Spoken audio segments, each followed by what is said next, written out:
Ladies and gentlemen, welcome to something a little bit different here, giving you guys my top 10 overreactions for week number 16 in the NFL. I will probably do my game picks tomorrow. Waiting a little bit. Want to wait for that Monday night game to happen. We've got the Monday night game tonight. The Dolphins and the Saints. Should be a fun one. I like the over in that one. But guys, let's get to my top 10 overreactions for the majority of the week 16 games, starting with the Packers' inability to generate explosive plays is going to hurt them in the playoffs. So kind of an interesting one here. The Packers beat the Browns on Christmas Day, kind of got bailed out by the refs. Baker Mayfield, 4 interceptions. Really, the Browns were still in a position to win the game with Baker Mayfield at the time having thrown 3 interceptions. But it's just like, this is something I've noticed over the past few weeks. And with the Packers offense as a whole, it just seems like it's so much harder for the Packers. Like Aaron Rodgers has to make 8 or 9 elite throws for them to generate a lot of offense.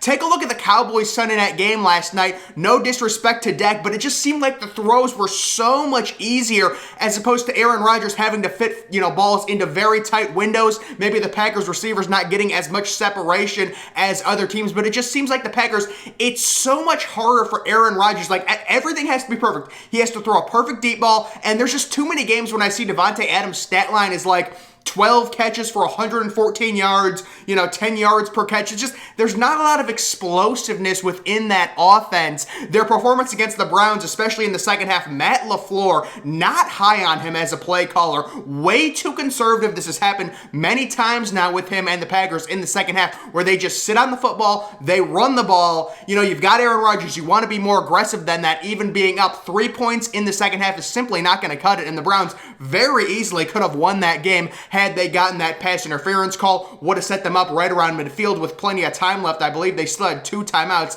and they were running Nick Chubb phenomenally in that game. So that's my number 1 overreaction. Number 2, Kyler Murray has a lower ceiling than we thought. So when I look at Kyler Murray, you look at him earlier this year, everyone was saying 3 to 4 weeks into the season, he was the MVP. He gets injured. He's out 3 weeks. But I just watched Kyler Murray out there, and I don't know if it's due to how small he is. I mean, we've seen small quarterbacks really succeed in the NFL, but he's like next level small. I mean, he is almost tiny, and it does help him jitterbug move throughout the pocket, and he's really good maneuvering, really good mobility, but it's almost like, is his ceiling capped at a certain point due to his height? They end up losing to the Colts. I just wonder if Kyler Murray's overall height limits his total ceiling, and he might not be that MVP guy that people thought he was at the beginning of the season. Number 3, Joe Burrow is a top 5 quarterback right now, so we knew we were going to come in with one of these hot takes with Joe Burrow, over 500 passing yards. I will say, I don't remember the last time I've seen an NFL team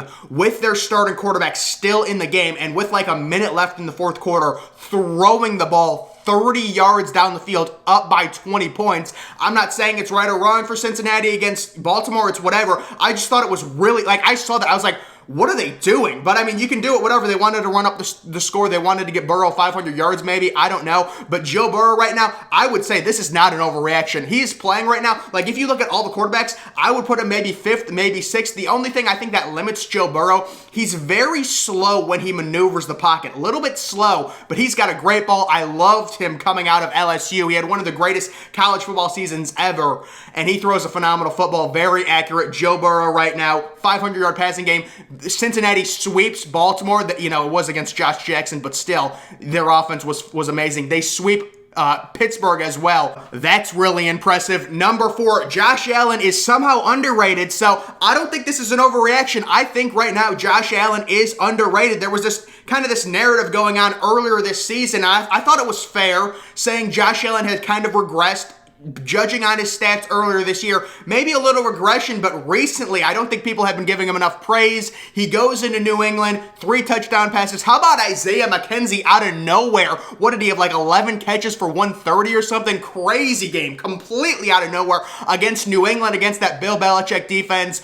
An absolute must win. If they wanted to win that division, they go into New England, get it done. Josh Allen right now, I would probably put him as QB number 3 or number 4 in the NFL. He is that good. and he will have probably another top 4 MVP finish. Number 5, Jalen Hurts is a total enigma. This is not an overreaction at all, and the Jalen Hurts thing is so weird. I almost want to ask Eagles fans, like, what do you guys want to do in the offseason? Are you going to get a new, like, this is, Jalen Hurts does show potential, but it's like, is it enough potential to stick with Hurts another year? And then if Hurts doesn't progress next year, it's like you wasted a season with Jalen Hurts when you could have had another quarterback.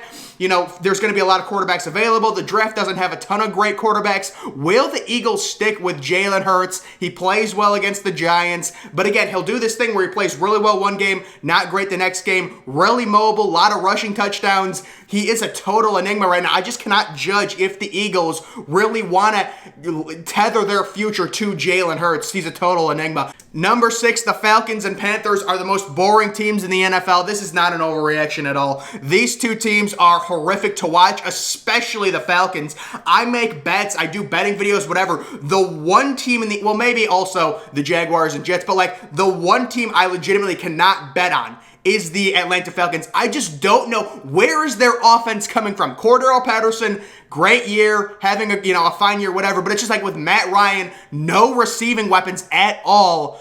They're the one team in the NFL where I truly do not know how they're going to generate offense, the Falcons. And then the Panthers, oh my god, the Panthers, Sam Darnold, Cam Newton, their quarterback situation is, it's one of the worst in the leagues. It's terrible. They keep getting crushed. They score 6 points against the Buccaneers at home. The Falcons and the Panthers are terribly boring, and I don't think that's an overreaction at all. Number 7, the Steelers are completely done. Yep. The Steelers got a big win last week at home against Tennessee. You thought maybe there was a chance, maybe they'd be able to sneak into the playoffs. It's not going to happen. They've got the Browns at home this week. I expect the Browns to go into Pittsburgh Monday Night Football Week 17 and beat the Steelers, which I believe at that point would basically completely eliminate Pittsburgh from the playoffs. Big Ben's last 2 games, we know the Steelers are going into a different direction next year. I think a possible candidate to be the next Steelers quarterback is Russell Wilson. I see that fit. I understand it. I think Russell Wilson wants a change of scenery. You see what he's been doing with Seattle. There's some receiving weapons with Chase Claypool, with Deontay Johnson. Also, the Steelers have a very good defense. I think Russell Wilson and the Pittsburgh Steelers are a very interesting, intriguing fit, and I believe that's the way Pittsburgh would want to go rather than drafting a quarterback. Number 1, the quarterback class isn't very good, and number 2, the Steelers defense has them set up if they can find a quarterback to potentially win right now. But in terms of 2021 with Big Ben, the Steelers are completely done. Number 8, the Chiefs are the Super Bowl favorites at this point. They just got done destroying the Steelers without Travis Kelce. Mahomes looks better. The run game has gotten going. I would put them right up 1A, 1B in terms of Super Bowl favorites right now. They were 3-4. What have they won? 7, 8 straight games with Mahomes playing phenomenally. That Chiefs offense looks good. Again, running the football with Darrell Williams in particular.